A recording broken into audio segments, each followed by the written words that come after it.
Welcome back. Non-profit organizations across the country are facing financial hardship as the government slashes subsidies. In Gauteng, some organizations say their funds for the 2023-24 year are depleted, with no indication from the Department of Social Development on whether they would receive any in the new financial year. And for this discussion, I'm now joined by Lisa Vetten, GBV expert, and Lynette Roux from the Epworth Children's Home. Ladies, thank you both so much for joining me at this point in time. Perhaps let's start with you, Lisa. There appears to be a lot of background to the current crisis. And from your perspective, what is behind the subsidy cuts? Sorry, was that for me, Mr. Chav? I didn't quite hear. Yes, Lisa, that's to you. Yes. Sure. Okay, so there's a long history to subsidy cuts. As it is, just to give people the background, in 2018, National Treasury already calculated then that NGOs around the country are underfunded to the tune of 9.2 billion. And a lot of that has to do with some of the problems in the way in which NGO services are calculated. So since 2020, the department has been working on a sector financing policy, which is parts of which are in effect, but not yet fully, which will help to sort out the problems. But what that means is that there remains great discrepancies across the country in terms of how much services receive. But if we talk to Gauteng, I think the challenge for Gauteng organizations this year is that a very different process has been introduced than was used in previous years, and is also different to the NPO funding model process outlined to the Gauteng provincial legislature in October of 2022. So organizations, the call for business plans was very delayed, which has meant that organizations, by now, they should know whether or not they're getting funding. And they should, in terms of the department's own plans, be knowing that between mid-February to about mid-March. They should be getting that information, and they should be starting to sign SLAs. All right. Now, however, yes, go ahead. However, this year that hasn't happened, so they start on the 1st of April not knowing whether or not they've been approved for funding, and therefore what does that mean for their staff and other costs. And also in a context where if you read the estimates for provincial revenue and expenditure for this year, released by the Gauteng Provincial Treasury, it shows that there are cuts to services. So this is where the uncertainty comes in. Are they or aren't they going to be funded? And if they are, will it be sufficient to be able to continue their services? So that's where the concerns really arise. All right. Now, Lynette, let's bring you in here. Your organization faces closure after being in operation for over 100 years. I mean, can you briefly explain what's led to the position that the Epworth Children's Home finds itself in?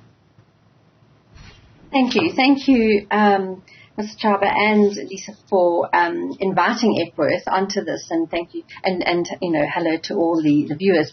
But in essence, what has led us to this is that, in fact, since 2010, the department has required that CYCCs provide a lot more certification and documents in order to prove compliance and therefore be funded, which is understandable. It's according to the Children's Act.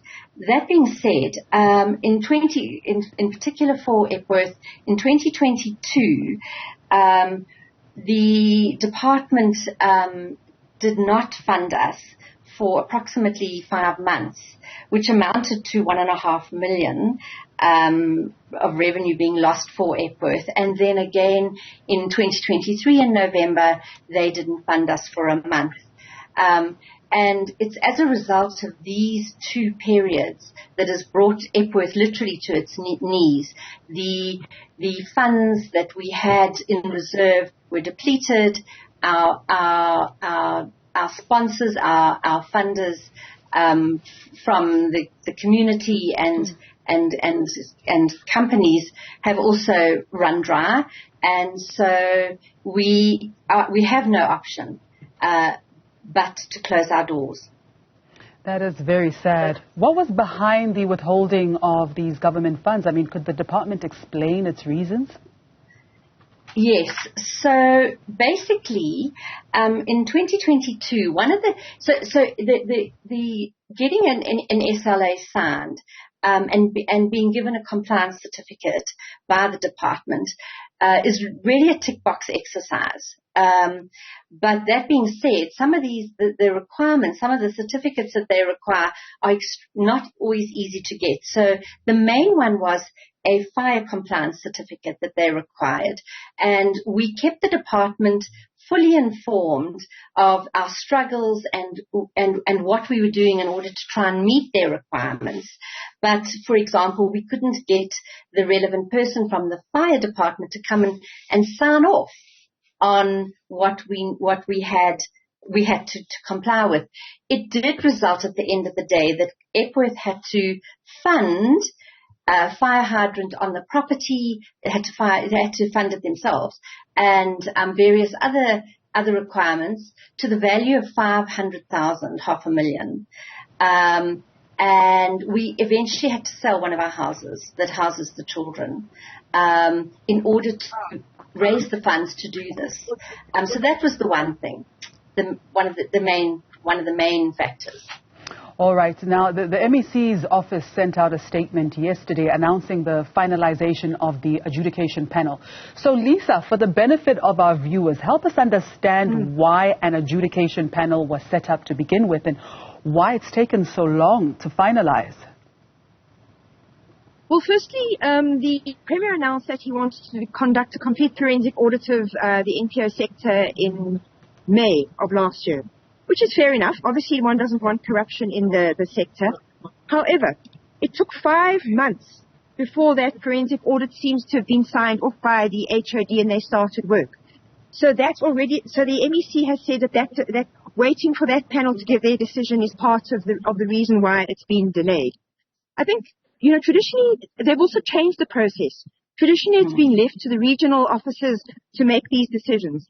But the department, or should I say, the senior leadership in the DSD have come up with a fairly, I think, contentious interpretation of the Public Finance Management Act in order to justify centralizing everything.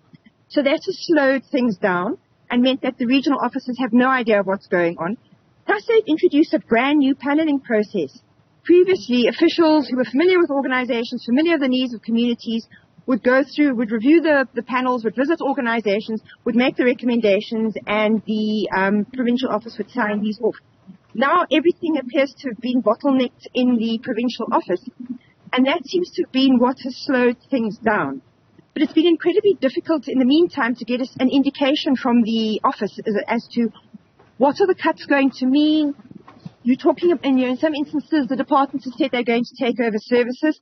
Okay, which services are you talking about? How many people are going to be affected? How will you take over services? And so in the last month, finally information has arrived, but it's all been in the nature of press releases and repeated requests to directly engage, to meet, to ask the questions have gone unanswered, unfortunately. There was also supposed to have been a task team set up after a summit in August last year. That never happened. None of the resolutions passed there have ever been provided in writing, again, despite numerous requests to this effect. So it's been a very difficult process where it's not clear what's going on. When we ask for clarity, and by this I mean the Gauteng Care Crisis Committee, which is a voluntary association of 65 NGOs in the province, nothing much has been forthcoming. And we've now had to wait to see what gets sent in a press release, which is the odd situation where journalists know before NGOs do as to what the department is thinking. It seems that the relationship between provincial government and NPOs is fast deteriorating. So, I mean, Lynette, for you now, and lastly, the question is, what happens to the children in the care of the home once it closes its doors? So this has obviously been something that the board has looked at very carefully. And in essence, we have to try and find, or should I say places have to be found for the children who have all been placed at Epworth by the court. So they are wards of the state. And so new placements have to be found for them. The challenge is going to be that so many of the CYCCs are now facing closure that I'm not sure where we will find places for these children. But for our children's sake, we will do everything we can to find the right placements for them. They are not always easy to find the right placements, but we will do everything we can. unless some sort of miracle happens and Epworth is able to remain open. Oh, we will certainly keep you in our prayers. That was Lisa Vetten, GBV expert, and Lynette Roux from the Epworth Children's Home.